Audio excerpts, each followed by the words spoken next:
To them, it's a 24-hour sale at all the malls, like 9% off electronics and stuff. I am looking for a smart TV situation. This for no reason. It's a midlife crisis. I just want a big TV, bro.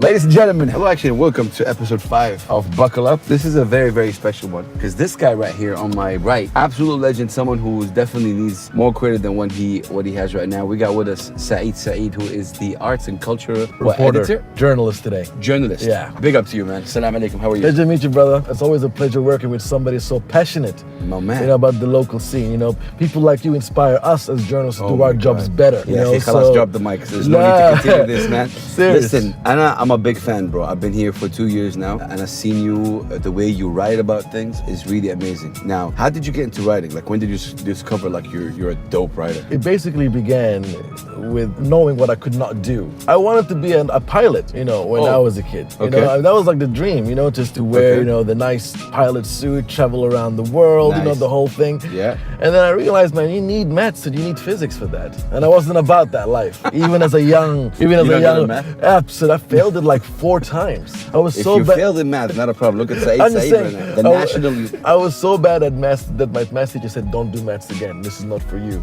It was like flat out, don't waste your time in such situations. So was there a special incident that made you like you wrote something, an essay? How did you get into it? It started off with reading. Okay. And I think this kind of read a lot. Yeah. When I was a kid, I was just bored easily. You know how it is. Yeah. You know, like you just like. Where did you grow up? See, I was born in Abu Dhabi. I lived there till I was 9, and then I went to Australia when I was 9. So I lived there for 20 years. So that's Australia. In Melbourne. Yeah. Wow. But you're from? Yes, it's originally from Eritrea. Eritrea. Okay. Yeah. So a lot of like, you know, my growing up years were in Australia. So I think till I was like 14, I was just kind of floating around, not knowing what I want to do. And then, you know, I just kind of discovered, you know, this book. And it sounds cheesy. The book isn't some kind of like, you know, how to change your life book. It was just a crime story, bro. It was just a book it's called Hail to the Chief by a great writer called Ed McBain. Okay. I discovered it. The book was like, didn't sell well. It's just 1972 or something. SubhanAllah. And that inspired you. I loved reading that book because like this book felt so adult. You know, it's like, man, there's cops, there's robbers, there's some swear words in there. I'm like, man, I thought the books always like, you know, homework stuff. This was exciting, you know? So from there, you know, I read all the author's other books. And then from there, I started, man, I like writing too. So I started copying this author's stories. Wow, incredible. For me, it kind of made me learn about reading. And how'd you get into journalism? So I was about grade 11, which is about the time I think where you kind of have to kind of choose what you want to do. Yes. What I wanted to do was I wanted to write and get paid for it. Bottom line is like, you know, so, and journalism kind of seemed, you know, like the right fit. I went to journalism school, journalism degree. You know, we studied everything. And the thing about journalism degrees as well, man, they don't teach you much. I mean, that's my next question. I know so many people like in the States and Canada that have never been to journalism school. Don't get me wrong. Yeah. But I think it's also your vibe and how you write and your knowledge and things. And journalism is a practical art. You can't learn that in school. Yeah. In a sense, you have to go out there. You have to meet. Yeah, people. They don't say paragraph 1. Write about that. Absolutely.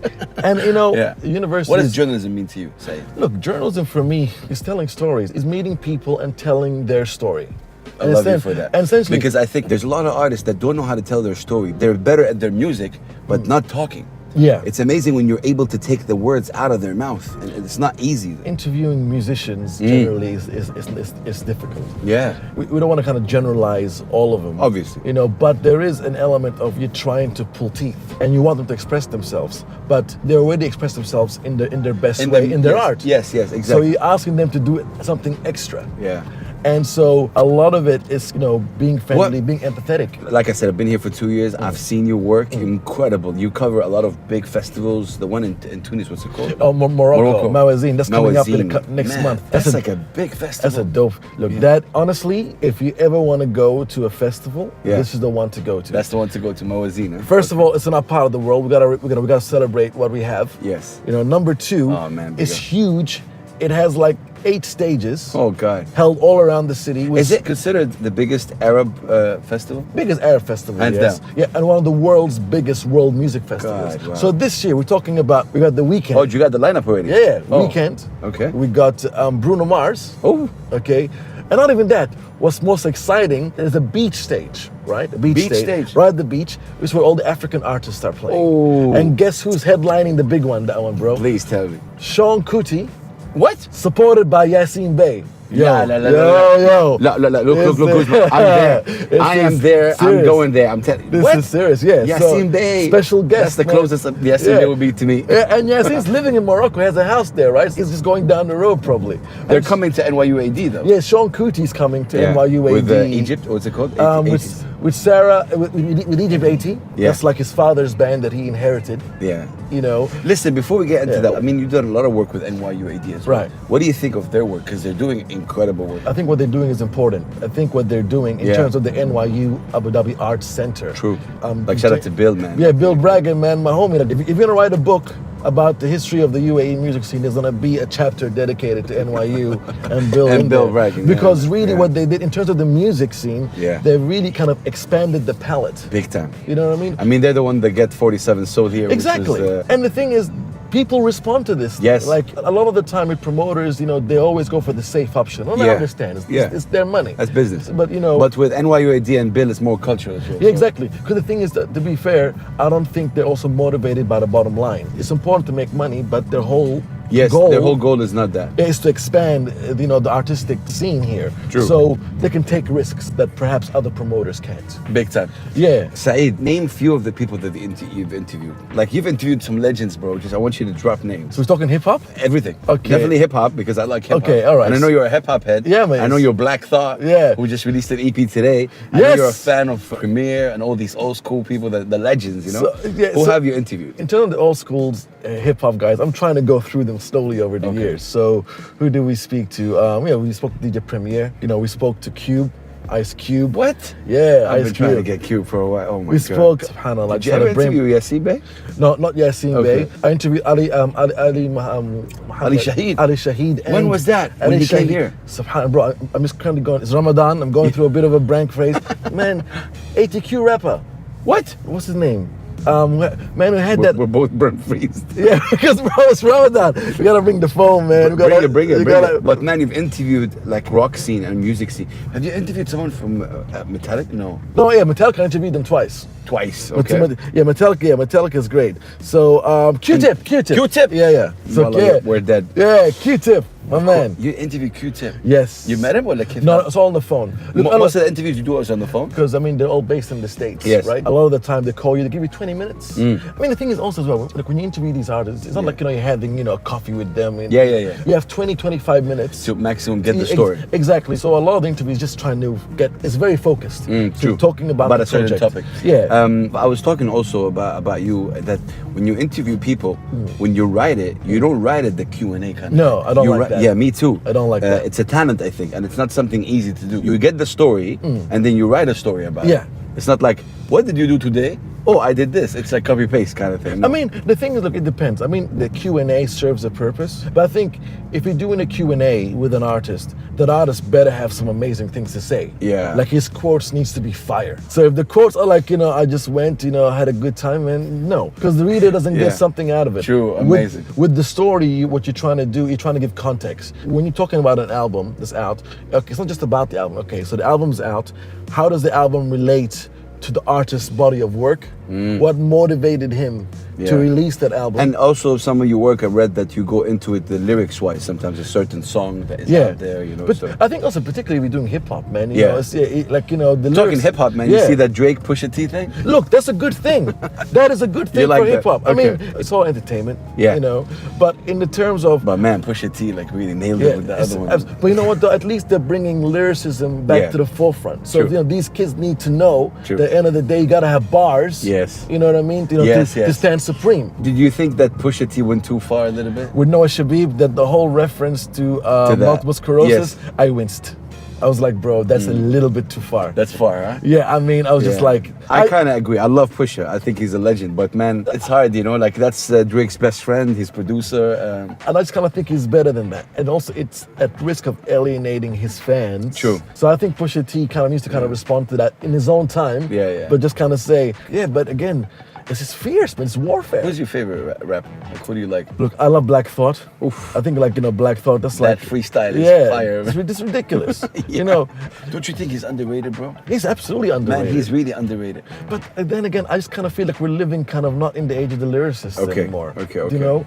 This is why I like this Pusha T Drake thing. Yeah. You know what I mean? It forces people to kind of go to genius.com or whatever, read the lyrics. Read the lyrics, find out. You know what I mean? This, for example, August Green, the new band with Common and Kareem Riggins. That's lyrically, some gold mines are in there, man. Man, Common is... Yeah. Talib's album that came out. Oof. You know, You have an interview Common? no, with Talib, no. No, Common? No. No. Common's on the list.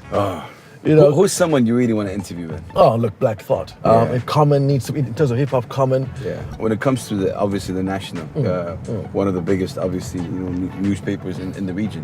Really amazing. How does that work in terms of, because you also shed light on the local scene a lot.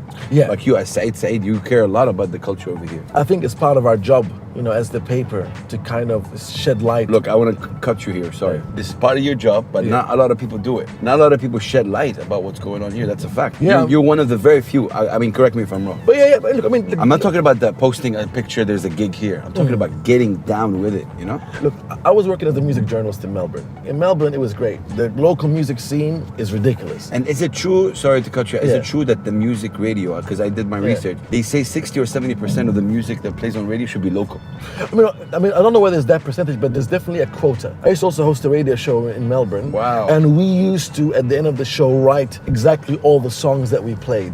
So that, and we submit that to the board, and that way they know, okay, Saeed played his 20%, 30% local quota. So that way there's monitoring. And I mentioned the Australia thing because when I came here to the UAE, the scene here is a little bit, not dead, but it's just growing slowly. I don't even view what my job here is as journalism. I view it as me kind of recording history. Oh, big time. Right? Oh, you are. This is why you're in Buckle Yeah. Up, because you give credit where credit is due. And ladies and gentlemen, this guy, you need to always support him. Like when we interview artists, artists should, they do that, they should share their work. Yeah. The thing is, it encourages our editor, because they see, if we do more local artists, You get more bigger attraction. coverage. Yeah. So it's kind of that thing. But the scene is growing wild, It is, you know? it is. And I like the idea of what I'm doing is just kind of laying down some words that in the future generations can kind of say, oh, Mo Flow, man, Yeah. look this, so 20 years from now, they're going to go to Shabani's work. Yes, you yes. know, so you're laying down, the groundwork. Not for to these- put you on the spot, Yeah. but who do you like listening to here? In terms Like of music seeing in live, general, yeah. I mean, I see most of this. I see, most of the. Abri, like, for me, is, look, Abri is great. Like, Yeah. so I see most of them local. I see it mostly live. That's where I kind of Yes. digest their work. Yeah. And so Abri is great, and Abri's been growing, man. I saw Abri at Soul. I saw Abri sing with Herbie Hancock. He opened for Sade. Yeah, Sade. So he You was ever interviewed Sade as well? Yeah, Sade, yes. Oh, God, Yeah, come on. actually, that Just is. shut the mic right there. Actually, Sade, that was the interview. That's the only interview, or I have to say, I was absolutely petrified. Of course. Like really, I was like ridiculous, Of course. petrified. Dude, just talking about it gets me, oh my She's like a shit. geisha, Yeah, but how is she like? Because I think you did that in person, right? She is funny. Really? She is, bro. She's a boy. She's a girl that you take her to a shisha with you. Oh, nice. And that's why I was shocked.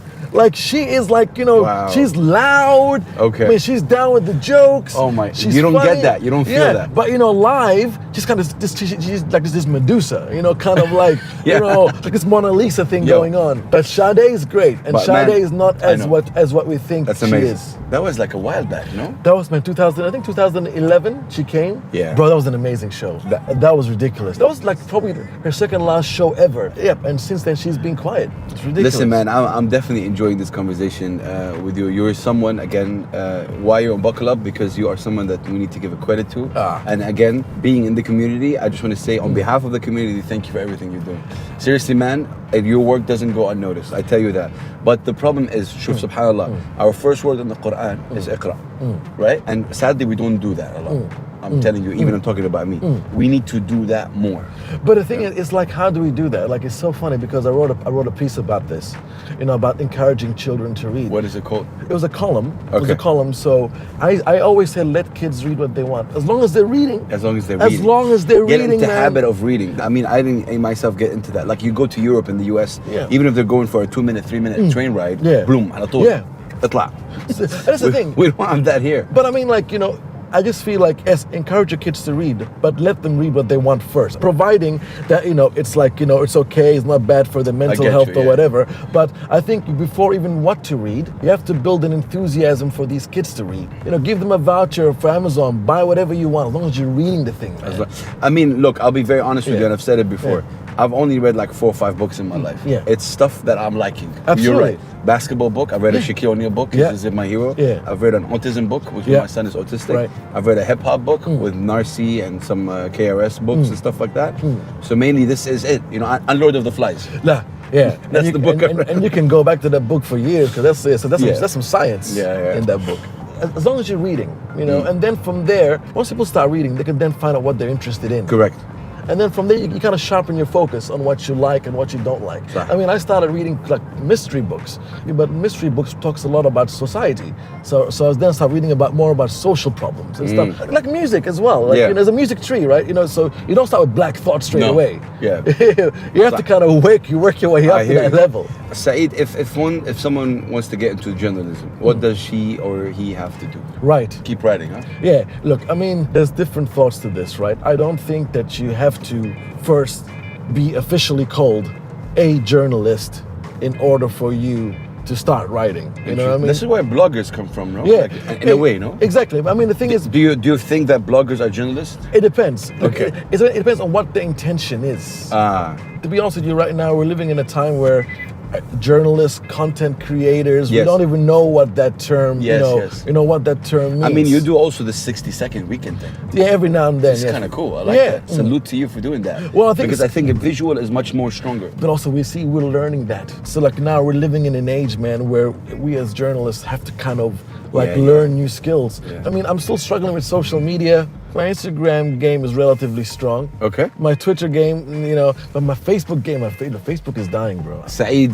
an Eritrean brother who was based in Australia for like, I don't know how long, 9, 10 years. So lived in Australia for 20 years. And then came here to Dubai, to the UAE. Someone who's, I considered legendary, man. That's my opinion. Bro. No, seriously, because I think there's a lot of heroes out there, bro, that are not known. They're they're not talked about a lot.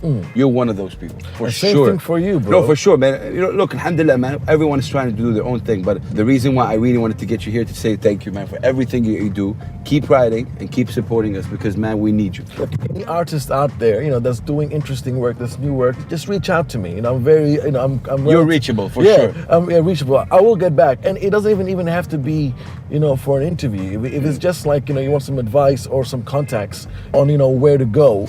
And I tell you that for a fact. I know I was at Soul DXB one time and you were interviewing the producer. Muhassana 4. No, not Muhassana. There was He's dope. He's dope. I love Muhassana. Yeah. Oh, Chicago. BJ, the Chicago Yes. kid? Yeah. BJ. BJ, the Chicago kid. Yes. And I was trying to get into him. You just simply said, I know the people, I hook you up with them. Yeah. And by the way, it nearly happened. It's just a matter of just the timing did it. Yeah. But you were going to the point where you share information. He does that.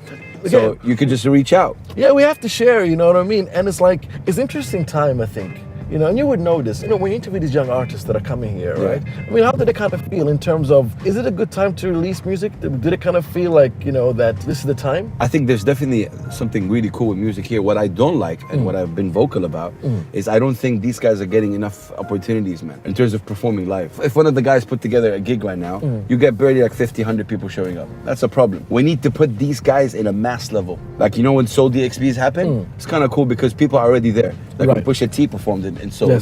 Yes. People obviously came for him. And it was an amazing moment when he brought in Mo Flow because they have that track together. That's right. I felt honored. Yes. And I felt proud. This is a guy I know for like 15 years. Yes. And all of a sudden, Pusha T is like, shout out to Mo Flow, get on stage. That's big for us. Yeah. So do we need more events? We need to put these artists on a more commercial stream level. Like for example, Danny Aridi, who's a singer, he just opened for the Backstreet Boys. That's right. And there's Omar Afuni as well, who's a Lebanese artist, opened for the Backstreet Boys. They got a lot of exposure. Yes. Not exposure, like followers. They got like 300, 400 followers following them after that. And Aridi's dope. I mean, he has a great voice. Very interesting as well. He has a good he's voice. been working very hard as well. Yeah, quietly too, man. Quietly, he doesn't you know, these things, man, matter. But listen, at the end of the day, man, I just want to say thank you so much for being with us, man. it's an absolute pleasure. And any last words you'd like to say for Buckle Up? Keep creating, keep writing. wearing that hat. You know, and reach out if I can help. Your social media hits. And what's my Instagram? Saeed_Saeed_squared. Oh, Saeed that's why Saeed. squared. That's Why square? because it's Saeed Saeed, bro. Oh, that's got bars right here. That's my yes. You know, so Dope. so reach out for that. And again, if I can help with anything, let me know. And reach out to, you know, anything that this big ass is doing to help the guy out. You know, we're all in this together. Keep creating. You know what I mean? We're playing and reach ping out. pong right now. Chat to you soon, my friend. Saeed, thank you so much. Assalamu alaikum, Ramadan brother. Kareem, man. Ramadan Assalamu Mubarak. alaikum. Shout out to you, Eritrea. We don't want to. Oh God, look, crossing the roads is not a good thing. Assalamu alaikum. All right, peace and love, guys. Saeed Saeed, Big House, Buckle Up, episode 5.